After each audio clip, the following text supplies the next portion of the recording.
Danger பகுதி 8. சிவப்பிரகாசம் அபாயவனம் பற்றி பேசிய பேச்சு பரணி குரு இருவரையும் யோசிக்க வைத்தது. அதை சிவப்பிரகாசமும் கவனித்தார். என்னப்பா யோசனை? இல்ல, ஏதோ அபாயவனம் பிருந்தாவனம்னு சொன்னீங்களே? ஆமா, உங்க 2 பேருக்குமே சவாலான ஒரு வேலை அது. ஆனா உங்களால முடிக்க முடியும். அந்த வனம் எங்க இருக்கு? அங்க நாங்க என்ன பண்ணணும்? சொல்றேன். இப்போ இதோ இந்த கந்தசாமி கூட நாம புறப்படுவோமா?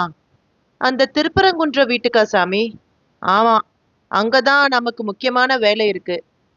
அங்க போய் என்ன பண்ண போறோம் சாமி? அது அங்க போன பிறகு சொல்றேன். இப்ப கிளம்பலாமா? சாமி, கொஞ்சம் வீட்டுக்கு போய் குளிச்சுட்டு யாருக்கும் தெரியாம அங்க வந்துடுறோம். நீங்க முன்னால போங்க சாமி. அதுவும் சரிதான், ஆமோதித்தவர். இது யாருக்கும் தெரியாம தான் நடக்கணும். அதே நேரம் 2 பேரும் வேட்டி இருந்தா கட்டிட்டு வாங்க என்றபடி அவர் நடக்க இளைஞர்கள் இருவரும் புறப்பட்டனர். அந்த வீட்டின் ஒரு மூலையில் அமர்ந்து கொண்டு குருவையே பார்த்தபடி இருந்தாள் கல்யாணி. அவள் கண்களில் குழப்பமான உணர்வு. குருவும் வீட்டு வாசலை தாண்டும் போது திரும்பி அவளை பார்த்தான். அதில் 1000 அர்த்தங்கள். பரணி குளித்து முடித்தான். பெரியவர் சொன்னபடியே வேட்டி அணிந்து கொள்ள தேடினான். கட்டிக்கொள்ள முனைந்த போது என்னவோ போல் இருந்தது. லுங்கியில் சுகம் கண்டவர்களுக்கு வேட்டி சற்று சிரமமானதுதான். ஒரு சிலர் வரையில் அது எப்போது அவிழ்ந்து கொள்ளுமோ என்னும் அச்ச உணர்வு இருந்து கொண்டே இருக்கும். பர்னியிடமும் அந்த உணர்வு. அக்கா சாந்தா ஆச்சரியமாக பார்த்தாள். அதைவிட அதிக ஆச்சரியத்தோடு ஏறிட்டாள் தங்கை பிரபா. ஒரு முழு ஆம்பளைய பாக்குற மாதிரி இருக்குனே என்றாள் ரசனையோடு. என்னடா வேட்டிக்கு மாறிட்ட? கோயிலுக்கு வேட்டி தானே தோது. எந்த கோயிலுக்கு? திருப்பரங்குன்றம் முருகன் கோயிலுக்கு.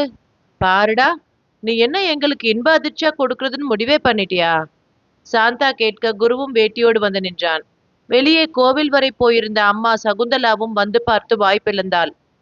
பரணி, கோவில்ல கூட உன்னை பத்தி தான் பேச்சு. அப்புறம் நம்ம இன்ஸ்பெக்டர் உனக்கு போலீஸ்லயே வேலை வாங்கி தரேன்னு சொன்னாராம்ல?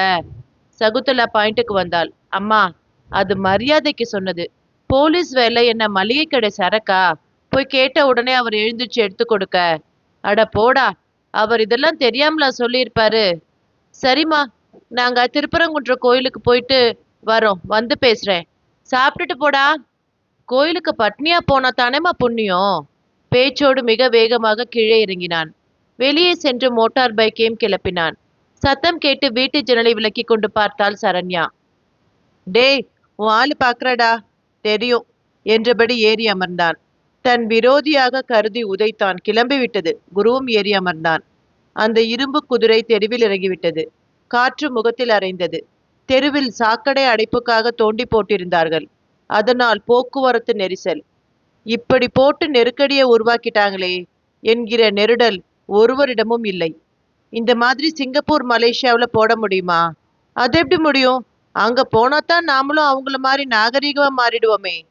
இங்க மட்டும் ஏன் இப்படி? ஒரு சிலைக்கு செருப்பு மாலை போட்டா ஊரையே கொளுத்திடுறாங்க.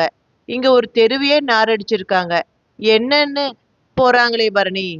சாரி, எனக்கு என்னன்னு போறாங்களே பரணி. நாம மட்டும் என்ன இறங்கி அதை அள்ளி போட்டுட்டா போறோம்? குறைந்தபட்சம் கவலையாவது படுறோமே. அதனால ஒரு யூஸும் இல்லை. நல்லா கேட்டுக்க குரு.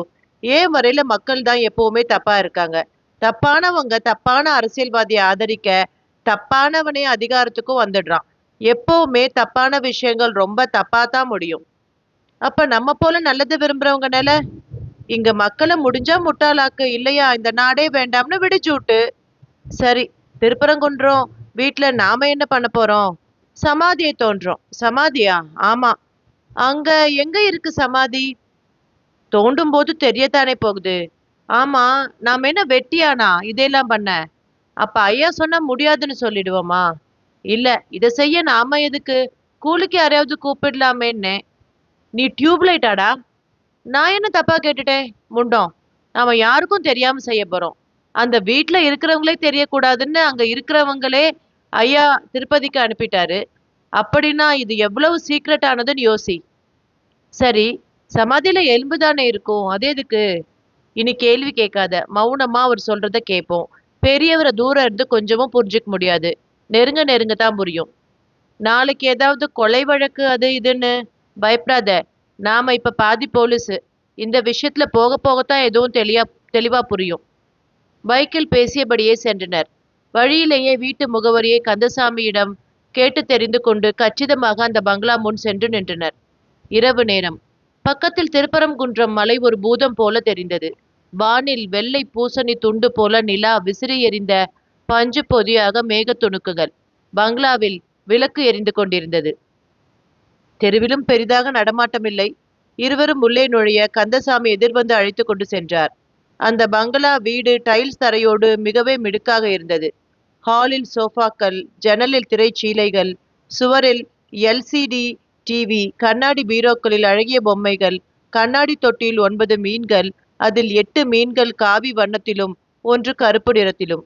ஹால் நடுவில் அமர்ந்திருந்தார் பெரியவர். இலசுகள் வரவும் ஏறிட்டார். கடிகாரத்தில் மணி 8ஐ கடந்திருந்தது. சற்று தள்ளி கடப்பாரை, மண்வெட்டி இருவரும் அதை பார்த்தனர்.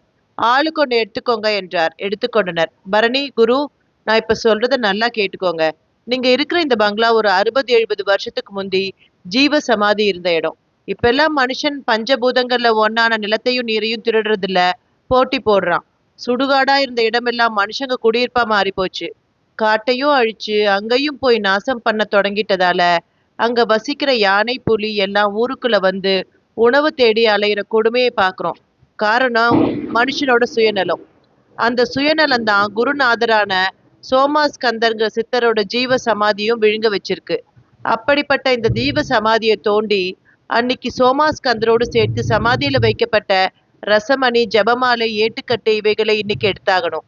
அப்படியே சித்தர் சாமியோட எலும்புகளை எடுத்து வேற இடத்துல புதைச்சு அங்க ஜீவ சமாதியை புதுப்பிக்கணுங்கிறது என் எண்ணம் என்று அவர்களிடம் சொல்லி முடித்தார். சாமி, அந்த ரசமணி, ஜபமாலை, ஏட்டுக்கட்டுல அப்படி என்ன இருக்கு? போக போக அதை தெரிஞ்சுப்பீங்க. நல்ல சீடனுக்கு அழகு கேள்வி கேட்காம சொன்னதை கேட்டு செயல்படுறதுதான். அவர் முத்தாய்ப்பாக சொன்னதை தொடர்ந்து கந்தசாமி வெளியே போய் கதவை தாழிட்டு விட்டு வந்தார்.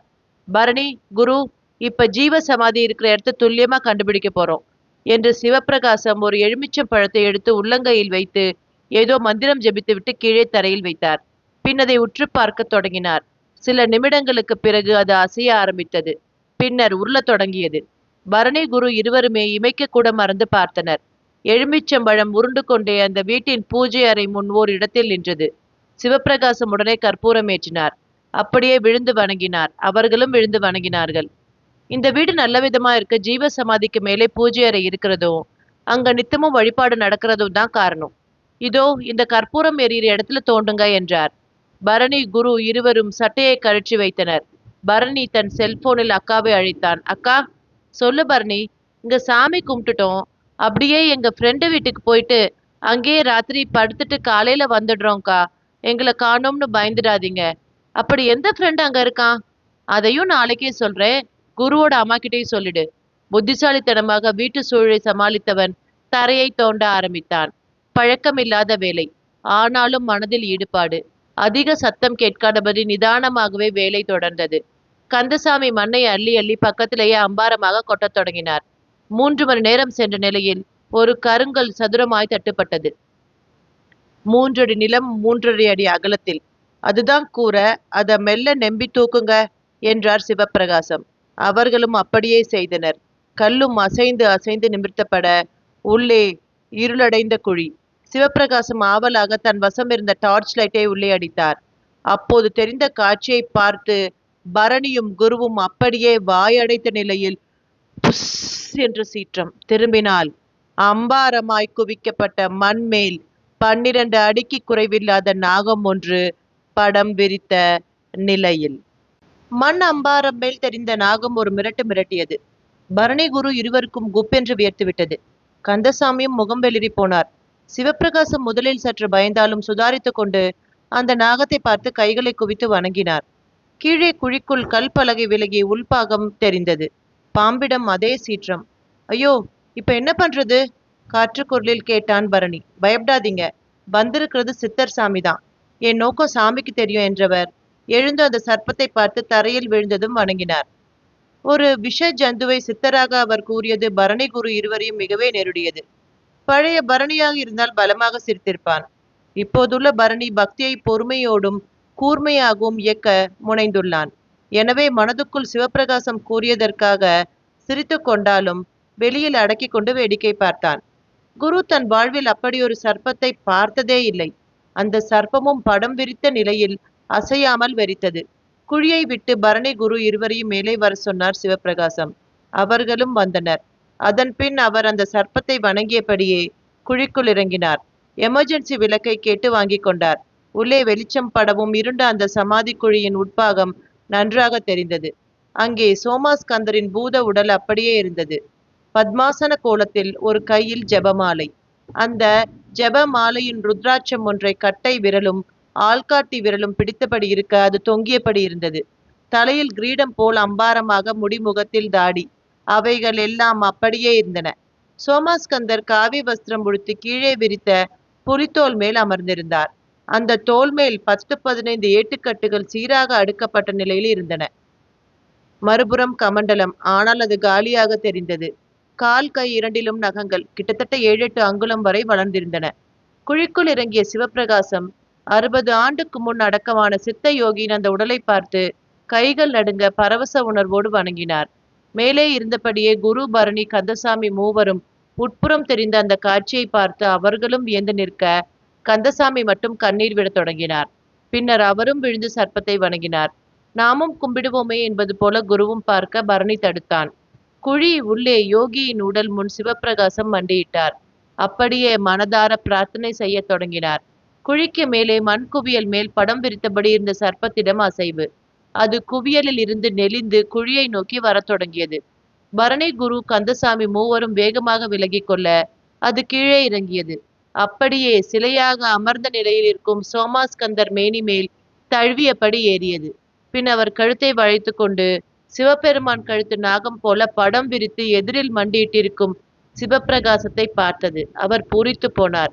சாமி, காண கிடைக்காத காட்சியை எனக்கு தந்துட்டீங்க.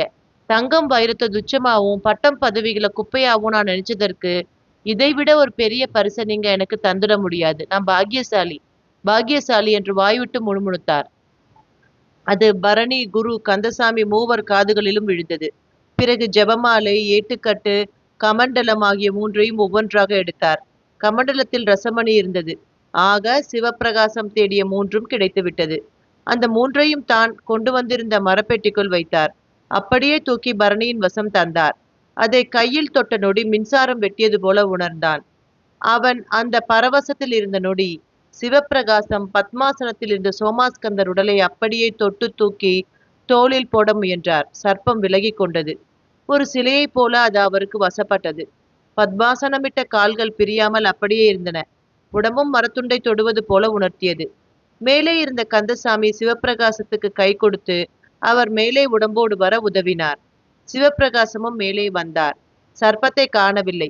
சிவப்பிரகாசமோ மேலேயே கவனமாக இருந்ததில் அது எங்கே எப்படி சென்றது என்பதை உணர முடியவில்லை. மேலே வந்த நிலையில் அந்த உடலோடு கந்தசாமியை பார்த்தார். ஐயா, போய் கதவை திறந்து காரை ஸ்டார்ட் பண்ணி வை.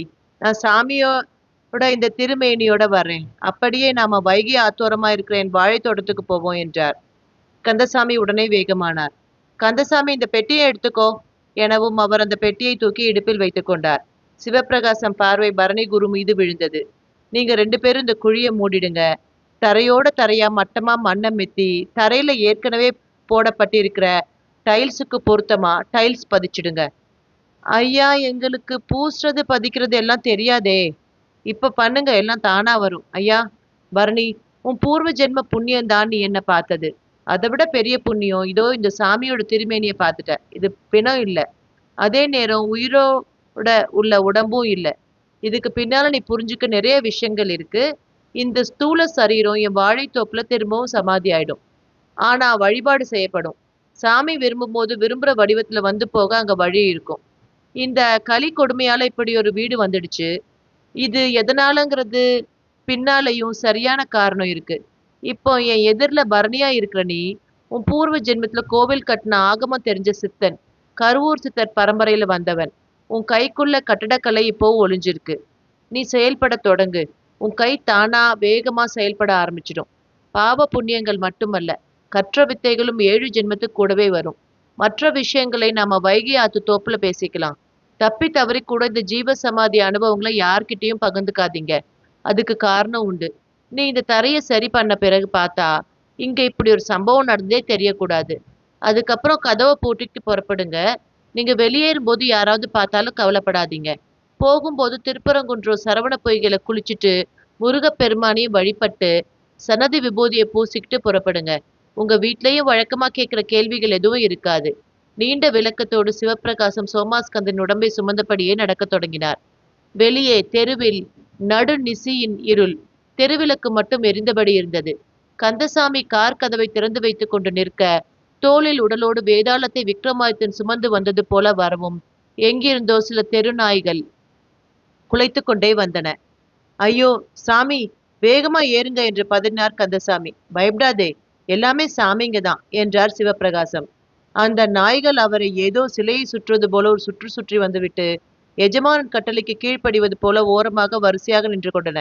இனிமே உங்களுக்கெல்லாம் விமோச்சனம்தான் என்றபடியே உடம்பை பின் இருக்கையில் அப்படியே பொம்மை போல அமர்த்தினார் சிவப்பிரகாசம்.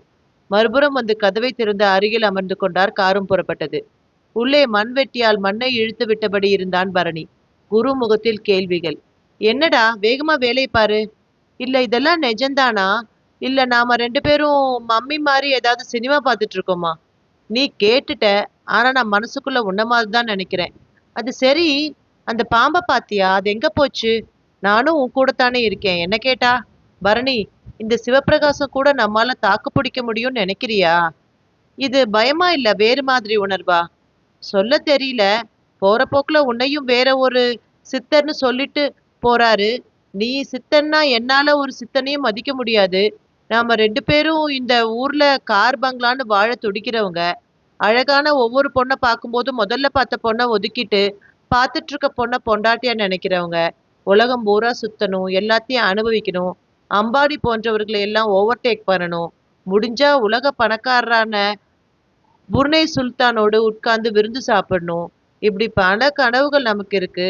இதெல்லாம் நடக்காதுன்னு நல்லா தெரிஞ்சாலும் கற்பனை தானே. காசா பணமான அந்த கற்பனையில மிதக்கிறவங்க நாம. ஆனா வேடிக்கை பாத்தியா? யார் அதுன்னே தெரியாத ஒரு வீட்டுக்குள்ள சவக்குழிய தோண்டிட்டு இருக்கோம். இப்ப கொத்தனார் வேலையும் பார்க்கணும். கேட்டா பூர்வ ஜென்ம புண்ணியம்னு சொல்றாரு பெரியவர். வேடிக்கையா இல்ல? குரு ஒரு வழியாக பேசி முடித்தான்.